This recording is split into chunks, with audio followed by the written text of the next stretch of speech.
Hello friends, आपका स्वागत है एक के क्लासेस में। तो आज हम लोग जीव विज्ञान यानी बायोलॉजी का ऑब्जेक्टिव क्वेश्चन पढ़ने वाले हैं, जो कि हमारे फाइनल बोर्ड परीक्षाओं के लिए काफ़ी ज़्यादा इम्पोर्टेंट होने वाला है। बिहार बोर्ड परीक्षा क्लास 10th 2025 के लिए यह जीव विज्ञान यानी बायोलॉजी का ऑब्जेक्टिव क्वेश्चन बार बार परीक्षाओं में पूछा जाता है और आने वाले फाइनल बोर्ड परीक्षाओं में भी पूछा जाएगा।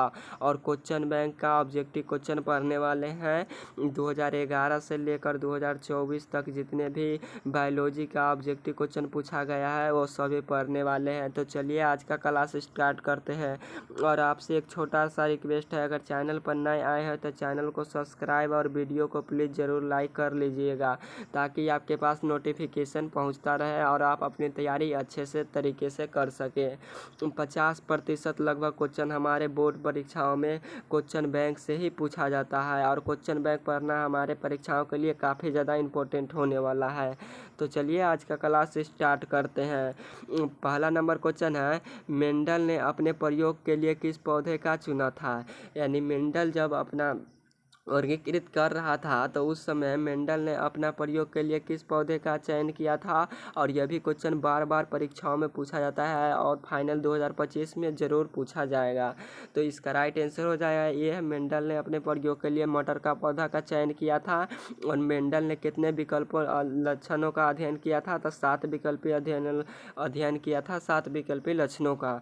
चलिए क्वेश्चन नंबर अगला देखते हैं। अगला नंबर क्वेश्चन है, निम्न में से कौन बौने पौधों को दर्शाता है। हमें बताना है निम्न में से कौन बौने पौधों को दर्शाता है। यानी सबसे छोटा पौधा का कौन दर्शाता है, तो दोनों छोटका थी। कौन दर्शाता है, तो दोनों छोटा थी दर्शाता है। इसका राइट आंसर सी होगा, दोनों छोटा थी।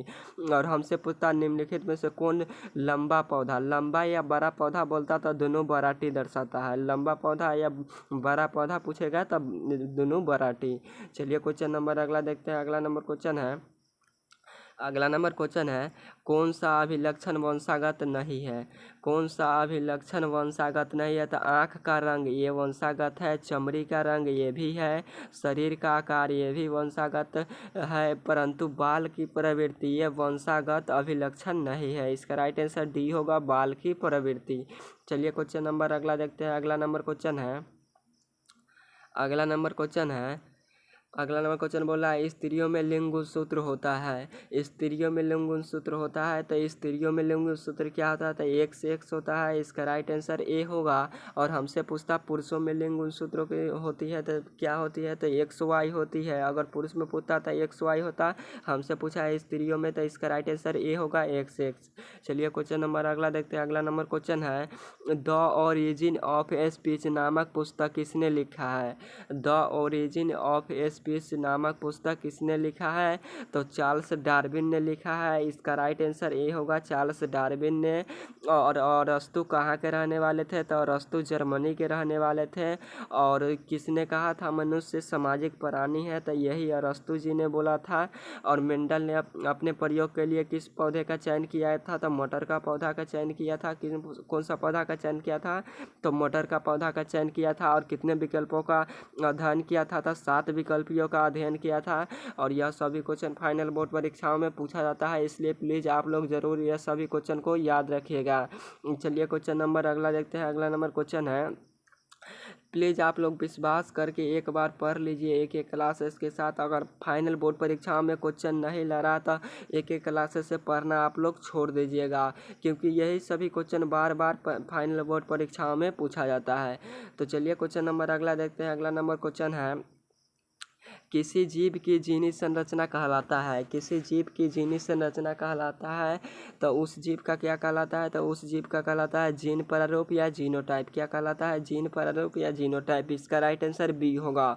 और जितना भी आपको क्वेश्चन याद हो प्लीज़ उसे रिवीजन करने का प्रयास कीजिएगा। हमारे फाइनल बोर्ड परीक्षाओं में रिवीजन काफ़ी ज़्यादा हमें हेल्पफुल होता है और रिवीजन करना हमारे बोर्ड परीक्षाओं के लिए इम्पोर्टेंट होता है। आप लोग जितना रिवीजन करिएगा उतना आप लोगों का याद होगा, और जो क्वेश्चन नहीं याद हो प्लीज़ उसे याद कर लीजिएगा। चलिए क्वेश्चन नंबर अगला देखते हैं। अगला नंबर क्वेश्चन है, निम्नांकित में से कौन अवशेषी अंग का मानव में पाया जाता है? निम्नांकित में से कौन अवशेषी अंग पाया जाता है? अवशेषिक अंग का मतलब होता है अनावश्यक अंग। अनावश्यक अंग का मतलब होता है हमारे शरीर में जिसका कोई भी काम न हो। तो हमारे शरीर में किसका कोई काम नहीं होता है? तो अपेंडिक्स का कोई काम नहीं होता है। इसका राइट आंसर डी होगा, अपेंडिक्स। चलिए क्वेश्चन नंबर अगला देखते हैं। अगला नंबर क्वेश्चन है, न्यूक्लियस शब्द किसने द्वारा दी गई थी? हमसे पूछा है न्यूक्लियस शब्द किनके द्वारा दी गई थी, और यहाँ पर दिया गया की जगह पर पूछ लेता न्यूक्लियस शब्द किसके द्वारा गढ़ा गया है, गढ़ा गया है। तो यह किसके द्वारा गढ़ा गया है? तो यह रॉबर्ट हुक के द्वारा दी गई है। इसका राइट आंसर बी होगा। और कोशिका का खोज किसने किया था? तो कोशिका का खोज रॉबर्ट हुक ने किया था। और कोशिका का खोज कब हुआ था? तो 1665 ईस्वी में हुआ था। और यह क्वेश्चन काफ़ी ज़्यादा इम्पोर्टेंट है। यह क्वेश्चन 9th के भी किताब बुक में दिया गया है, यानी किताब में, और 10th में भी पढ़ना है। तो आप लोग एक्सपीरियंस के साथ रहिएगा। चलिए क्वेश्चन नंबर अगला देखते हैं। अगला नंबर क्वेश्चन है, इसका राइट आंसर बी होगा, रॉबर्ट हुक। चलिए क्वेश्चन नंबर अगला देखते हैं। अगला नंबर क्वेश्चन है, हरे पौधे कहलाते हैं, हरे पौधे क्या कहलाते हैं? तो हरे पौधे उत्पादक कहलाते हैं। इसका राइट आंसर ए होगा। और पेड़ पौधा का हरे पौधे में पत्तियों में क्या पाया जाता है? तो क्लोरोफिल पाया जाता है। और क्लोरोफिल में क्या पाया जाता है? तो मैग्नीशियम पाया जाता है। हमसे एग्जामों में पूछा जाता है मैग्नीशियम कहाँ पाया जाता है, यानी Mg। तो Mg हमारे पाया जाता है क्लोरोफिल में। अब पेड़ पौधों की पत्तियाँ हरे भरे किसके कारण होते हैं? तो क्लोरोफिल के कारण होते हैं। और हरित लवक पेड़ पौधों में भी पाया जाता है। चलिए क्वेश्चन नंबर अगला देखते हैं। अगला नंबर क्वेश्चन है, इनमें से कौन मुखरखोर है, मुर्दाखोर? इसका तो आंसर भी नहीं है, तो इसलिए इसका क्वेश्चन नहीं देखेंगे। विकसित अंडा से कहलाते हैं, विकसित अंडा से कहलाते हैं। तो विकसित अंडा से क्या कहलाते हैं? तो विकसित अंडा से फल कहलाते हैं। इसका राइट आंसर सी होगा, फल। चलिए क्वेश्चन नंबर अगला देखते हैं। अगला नंबर क्वेश्चन है, ओजोन परत पाया जाता है, ओजोन परत पाया जाता है। तो ओजोन परत कहाँ पाया जाता है? तो ओजोन परत वायुमंडल के ऊपरी सतह पर पाया जाता है। और ओजोन परत को नष्ट कौन कर रहा है? तो CFC यानी क्लोरोफ्लोरोकार्बन। CFC का पूरा नाम क्या है? क्लोरोफ्लोरोकार्बन। अब ओजोन का अणुसूत्र क्या होता है? तो ओजोन का अणुसूत्र O3 होता है। ओजोन ऑक्सीजन के 3 परमाणुओं से मिलकर बना होता है। यहाँ पे तीन है ना, तो ओजोन परत 3 परमाणुओं से मिलकर बना होता है ऑक्सीजन के। और ओजोन परत वायुमंडल के ऊपरी सतह में पाया जाता है 1520 किलोमीटर ऊपरी सतह पर। चलिए क्वेश्चन नंबर अगला देखते हैं। अगला नंबर क्वेश्चन है, निम्नांकित में से कौन आहार श्रृंखला है? निम्नांकित में से कौन आहार श्रृंखला का निर्माण करता है? तो कौन करता है? घास, गेहूँ तथा आम। ये तो इसका होगा नहीं। क्या दिया है? बकरी, गाय तथा हाथी। ये भी नहीं होगा।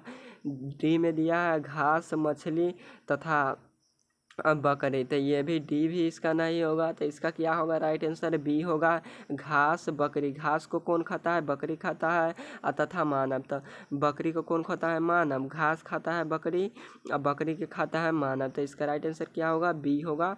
चलिए क्वेश्चन नंबर अगला देखते हैं। अगला नंबर क्वेश्चन है, ओजोन के एक अणु में ऑक्सीजन के कितने परमाणु थे? लो, पूछ दिया ना वही क्वेश्चन। ओजोन के एक अणु में ऑक्सीजन के कितने परमाणु हैं? तो ओजोन का अणुसूत्र हम क्या बताए थे? तो O3 बताए थे। तो कितने परमाणु होते हैं? तो 3 परमाणु होते हैं। इसका राइट आंसर सी होगा, 3 परमाणु। चलिए क्वेश्चन नंबर अगला देखते हैं। अगला नंबर क्वेश्चन है, अपघटक का उदाहरण है, अपघटक का उदाहरण है। तो अपघटक का उदाहरण क्या होता है? तो अपघटक का उदाहरण हमारा हो जाएगा बिरिक होता है। क्या होता है? तो अपघटक का उदाहरण कवक होता है। सॉरी, अपघटक का उदाहरण कवक होता है। इसका राइट आंसर ए होगा। चलिए क्वेश्चन नंबर अगला देखते हैं। अगला नंबर क्वेश्चन है, हमसे पूछा अपघटक का उदाहरण। तो यहाँ पे हो जाएगा कवक। और कवक में कौन सी पोषण पाई जाती है? तो मृतजीवी पाई जाती है। इसका राइट आंसर ये होगा। चलिए क्वेश्चन नंबर अगला देखते हैं। अगला नंबर क्वेश्चन है, चिपको आंदोलन का प्रमुख उद्देश्य कारण क्या था? चिपको आंदोलन का प्रमुख उद्देश्य क्या था? इसका राइट आंसर सी होगा। सॉरी, इसका राइट आंसर सी होगा। चिपको आंदोलन का मुख्य उद्देश्य संचरित करना क्या था? तो यह वृक्षों का था। इसका राइट आंसर बी होगा, वृक्षों को। चलिए क्वेश्चन नंबर अगला देखते हैं। अगला नंबर क्वेश्चन है, कौन सी गैस ओजोन परत को छिद्र यानी खराब कर रही है, नष्ट कौन सी गैस कर रही है? तो हम आगे भी आपको बताए थे CFC यानी क्लोरोफ्लोरोकार्बन। इसका राइट आंसर सी होगा, CFC क्लोरोफ्लोरोकार्बन। चलिए क्वेश्चन नंबर अगला देखते हैं। अगला नंबर क्वेश्चन है, चिपको आंदोलन किससे संबंधित है? चिपको आंदोलन किससे संबंधित है? तो चिपको आंदोलन वन संरक्षण से संबंधित है। इसका राइट आंसर सी होगा। चलिए क्वेश्चन नंबर अगला देखते हैं। अगला नंबर क्वेश्चन है, निम्नलिखित में से कौन के कारण अम्ल वर्षा होती है? निम्नलिखित में से किसके कारण अम्ल का वर्षा होता है? तो SO2 और NO2 किसके कारण होता है? तो SO2 और NO2 के कारण होता है। किसके कारण होता है? तो SO2 और NO2। तो ऑप्शन में क्या दिया है? CO2, CO दिया है, Cl2 दिया है, CO2, SO2। तो इसका राइट आंसर क्या हो जाएगा? बी होगा। SO2 और NO2 के कारण अम्लीय वर्षा होता है। चलिए क्वेश्चन नंबर अगला देखते हैं। अगला नंबर क्वेश्चन है, पारिस्थितिक तंत्र में ऊर्जा का स्रोत है। पारिस्थितिक तंत्र में ऊर्जा का स्रोत क्या है? तो सूर्य का प्रकाश है। इसका राइट आंसर बी होगा, सूर्य का प्रकाश। चलिए क्वेश्चन नंबर अगला देखते हैं। अगला नंबर क्वेश्चन है, निम्नलिखित में से कौन पर्यावरण के अंतर्गत आते हैं? निम्नांकित में से कौन पर्यावरण के अंतर्गत आते हैं? तो स्थल मंडल, वायुमंडल, जलमंडल, ये सभी। इसका राइट आंसर डी होगा। ये सभी यानी तीनों के तीनों आते हैं। इसका राइट आंसर डी होगा। चलिए क्वेश्चन नंबर अगला देखते हैं। अगला नंबर क्वेश्चन है, बाघ उपभोक्ता है। बाघ कौन सी उपभोक्ता है? तो बाघ हमारा तृतीय उपभोक्ता है। इसका राइट आंसर हो जाएगा सी होगा, तृतीय उपभोक्ता। चलिए क्वेश्चन नंबर अगला देखते हैं। अगला नंबर क्वेश्चन है, एक वन पारिस्थितिक तंत्र में कितने पोषी स्तर होते हैं? एक वन पारिस्थितिक तंत्र में कितने पोषी स्तर होते हैं? तो 4 पोषी स्तर होते हैं। इसका राइट आंसर डी होगा। चलिए क्वेश्चन नंबर अगला देखते हैं। अगला नंबर क्वेश्चन है, पारिस्थितिक तंत्र में ऊर्जा का प्रवाह होता है। पारिस्थितिक तंत्र में ऊर्जा का प्रवाह कैसा होता है? तो एक दिशीय होता है। इसका राइट आंसर ए होगा, एक दिशीय। चलिए क्वेश्चन नंबर अगला देखते हैं। अगला नंबर क्वेश्चन है, वायुमंडल में CO2 का प्रतिशत क्या है? वायुमंडल में CO2 का प्रतिशत क्या होता है? तो 0.03% होता है। क्या होता है? तो 0.03%। इसका राइट आंसर बी होगा, 0.03%।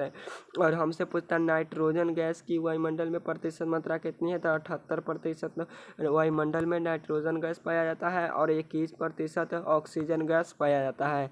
चलिए क्वेश्चन नंबर अगला देखते हैं। अगला नंबर क्वेश्चन है, निम्न में से कौन प्राकृतिक संसाधन नहीं है? निम्न में से कौन प्राकृतिक संसाधन नहीं है? तो वायु प्राकृतिक संसाधन है, मृदा प्राकृतिक संसाधन है, जल प्राकृतिक संसाधन है, परंतु जीवधारी कोई संसाधन ये नहीं है। इसका राइट आंसर डी होगा, जीवधारी। चलिए क्वेश्चन नंबर अगला देखते हैं। अगला नंबर क्वेश्चन है, यूरो 2 का संबंध है। यूरो 2 का संबंध किससे है? तो यूरो 2 का संबंध वायु प्रदूषण से है। इसका राइट आंसर ए होगा। चलिए क्वेश्चन नंबर अगला देखते हैं। अगला नंबर क्वेश्चन है, निम्न में से कौन एक भूमिगत जल का उदाहरण है? निम्नलिखित में से कौन एक भूमिगत जल का उदाहरण है? तो कौन भूमिगत एक जल का उदाहरण है? तो इसका राइट आंसर बी होगा, कुआं हमारा भूमिगत जल के अंतर्गत आता है। इसका राइट आंसर बी होगा, कुआं। चलिए क्वेश्चन नंबर अगला देखते हैं। अगला नंबर क्वेश्चन है, निम्न में से कौन एक उभयलिंगी जंतु है? निम्न में से कौन एक उभयलिंगी जंतु है? तो ये हमें बताता है, इनमें से कौन एक उभयलिंगी जंतु है? तो केचुआ हमारा एक उभयलिंगी होता है। और केचुआ बरसातों के महीना यानी बारिश के मौसम में देखा जाता है। और केचुआ में दोनों साइड दोनों तरफ चल सकता है। केचुआ में आँख नहीं होता है, ये दोनों साइड चल पाता है। तो चलिए आज का क्लास यहीं पर एंड करते हैं। और आपसे छोटा सा एक रिक्वेस्ट है कि अगर आप चैनल पर नए आए हैं तो चैनल को सब्सक्राइब और वीडियो को प्लीज़ ज़रूर लाइक कर लीजिएगा, ताकि आपके पास नोटिफिकेशन पहुंचता रहे। तो आज का क्लास यहीं पर एंड करते हैं। और यह सभी क्वेश्चन बायोलॉजी यानी जीव विज्ञान का काफ़ी ज़्यादा इम्पोर्टेंट था और फाइनल बोर्ड परीक्षाओं में भी यह पूछा जाएगा 2025 के लिए। तो और यह काफ़ी ज़्यादा इम्पोर्टेंट होने वाला है। तो आज का क्लास यहीं पर एंड करते हैं। उसके बाद फिर मिलेंगे नेक्स्ट क्लास में।